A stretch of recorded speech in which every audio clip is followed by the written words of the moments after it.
최근 임장에 나선 실수요자들이 얘기 들어보니 집값이 오른다 확신. 이거 누구 얘기예요?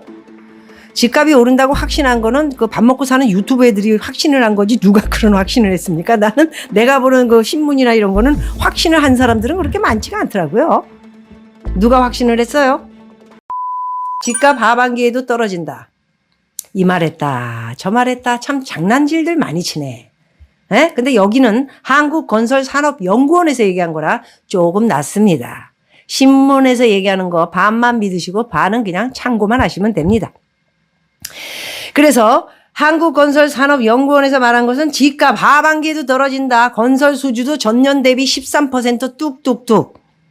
올해 하반기에도 건설 수주가 6.6% 감소하며 연간 기준으로 전년 대비 12.9% 감소한 200조 1천억 원에 그칠 예상.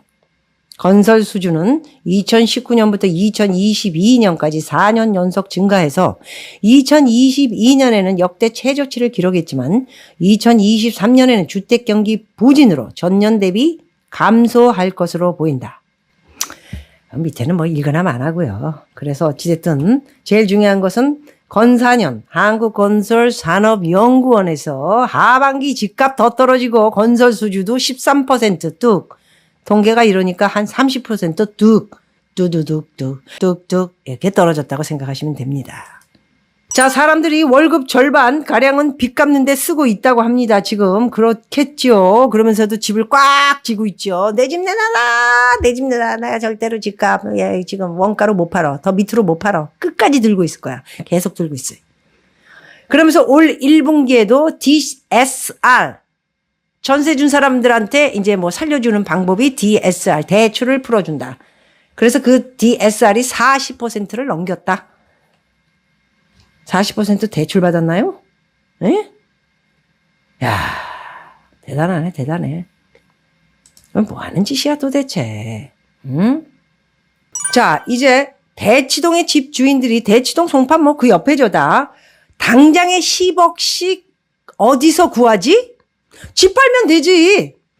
아, 나 이 사람들 정말. 그래서 지금 전세값이 지금 새로 짓는 것도 지금 뭐 엄청나게 떨어져서 빨리 잔금을 치러야 되기 때문에 똥값으로 지금, 똥값이 아니고 원래 값이죠, 그게. 그렇게 해서 이제 매덕으로 빨리 이렇게 잔금을 치르고 있는데 그 옆에는 리테일. 기존의 집들은 전세 지금 뭐 올 하반기부터 이제 뭐 이게 전세 이제 바뀌지 않습니까? 내년까지? 그러면 그 사람들한테 전세 자금을 줘야 되는데 24억 하던 게 지금 12억, 13억도 안 간다고 하니 그 많은 나머지 돈은 어디서 구할 겁니까? 그래서 은행에서 이제 DSR 나라에서 지금 대출 받아가지고 그 대출은 이제 조금 이자를 또 낮게 주나 보죠? 예? 그래도 10억이면 낮게 줘도 3에서 4%만 줘도 한 달에 350에서 400만 원씩인데 당신들 전세 줘가지고 그 돈은 다 뭐 했어? 아, 나 이 사람들 정말 정신. 내가 오래전에 방송할 때 그랬지? 20억이든 10억이든 대출 외에 전세 받은 거는 대출은 만대로 유동성을 이렇게 할 수가 있어요. 내가 지금 뭐 이자를 꾸준하게 놓은 사람들은 좀 연장을 좀 해 주십시오. 그럼 연장도 되고 뭐 이렇게 되지만은 전세는 나가겠다고 하면은 뽑아줘야 돼요. 에?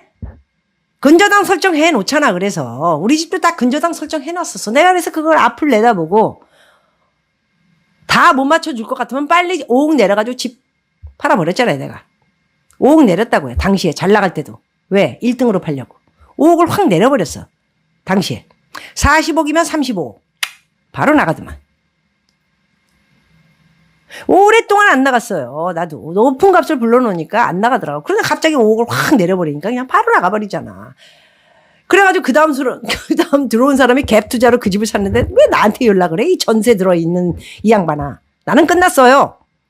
새로 산 사람한테 얘기해요. 라고 말씀드렸죠. 지금 뭐 돈을 어디서 구합니까? 당신들이 집을 팔아가지고 뭐 이렇게 해서 주든가 아니면 뭐 경매 들어가지 않습니까? 바로 뭐 전세권 설정은 바로 경매예요. 지금 갖다 서류 집어넣으면 내일부터 근저당 설정 전세권 설정, 근저당 설정 해놓은 집들은 오늘 가가지고 법원에다가 바로 서류 넣으면은 내일부터 경매예요. 시작. 그래서 한 달 후에 유찰되면은 20% 하락. 이렇게 되는 거 아닙니까? 전셋값 20%, 하락 시 집주인은 7.6%는 빚내도 보증금 마련 못 한다. 전셋값 20% 하락 시. 20%가 뭐예요? 지금 40% 떨어진 거 아니에요? 전셋값들이 지금 27억, 24억 하던 게 지금 10억이니까. 집주인이 7.6% 빚내도 10%를 내도 지금 보증금 마련 못 해요. 그럼 뭡니까? 집값 내려서 팔라고요. 대체 내 돈은 어디 갔는가? 전세 들어가 있는 사람들은 내가 당신한테 15억, 20억 줬는데 15억 준 사람도 있고 20억 준 사람. 아니 내가 나간다는데 내 돈을 왜 안 주고 왜 그러는 거야 당신. 내 돈 갖다 뭐 했냐고. 싸움까지 가면 그렇게 얘기할 수 있죠. 내 집 재펴가지고 당신이 전세 준 거 내 집에서 살았잖아. 그동안 내가 썼는데 왜. 아니 그러니까 2년이 계약 끝났으니까 달라고. 옳은 얘기하고 있는 거죠. 옛날 40억을 생각하면 어떻게 이 사람아 18억이면 20억에 팔아서 내 18억 주고 2억 당신이 가져가면 되는 거 아니야. 이게 정상적인 건데 안 되면 이제 경매로 넘어가는 거지. 경매가 지금 제가 지금 보니까 예를 들어서 1000건이었으면 지금 2000건까지 올라와 있어요. 근저당 설정, 전세권 설정했던 사람들이 전부 지금 경매로 붙여버려가지고 돈 받으려고 눈들이 지금 뻘게. 이런 상태이기 때문에 쉽지 않아요. 응? 수도권 세입자가 직접 경매 신청을 해가지고 4년 새에 2.5배로 늘어났다고 합니다. 못 받은 전세 보증금 회수 나서 그럴 수밖에 없죠. 월세 잠깐 살면서 집값 떨어지면 하반기 내년 초 기다리고 있는 사람들은 집 빨리 들어가야죠. 강남 들어가려고 기다린 사람들이 전부 20억, 25억이에요.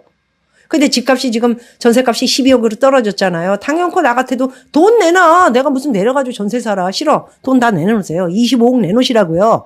그리고 나는 5촌에 한 300짜리 월세 살다가 집값 좀 40% 더 떨어지면은 그때 들어갈래요. 지금 30% 떨어져가지고 솔드아웃 됐다는데 다시 이제 더 떨어져가지고 50% 떨어지면 40억은 20억. 그러면 현찰이 있어야 되잖아. 돈 내놓으라고요. 안 내놓는다고요? 그러면 내일 가가지고 법원 가가지고요. 그거 신청하세요. 그럼 바로 경매예요. 그게 지금 4년 새 2.5배로 늘어났다는 거 아닙니까? 자, 급매물이 소진되나 좀 기사가 반반이에요. 급매물이 소진되나 재고가 대비 예를 들어서 20억이었으면 30%가 떨어진 그런 집들이 3개월 동안에 지금 꽤 집이 매매가 됐다라는 이야기를 하는 겁니다. 여기 지금 기사로 나와 있잖아요. 30억으로 합시다. 30억까지 갔던 게 30%가 떨어졌으면 21억입니다. 21억까지 떨어진 것들이 하락거래 비중 3개월째 이제 다 팔려나가고 좀 줄었다. 그래서 혹시라도 이제 집값을 조금 더 받고 팔겠다는 사람이 올리면은 집값이 팔릴까? 안 팔리죠. 그런데 팔렸다. 그거는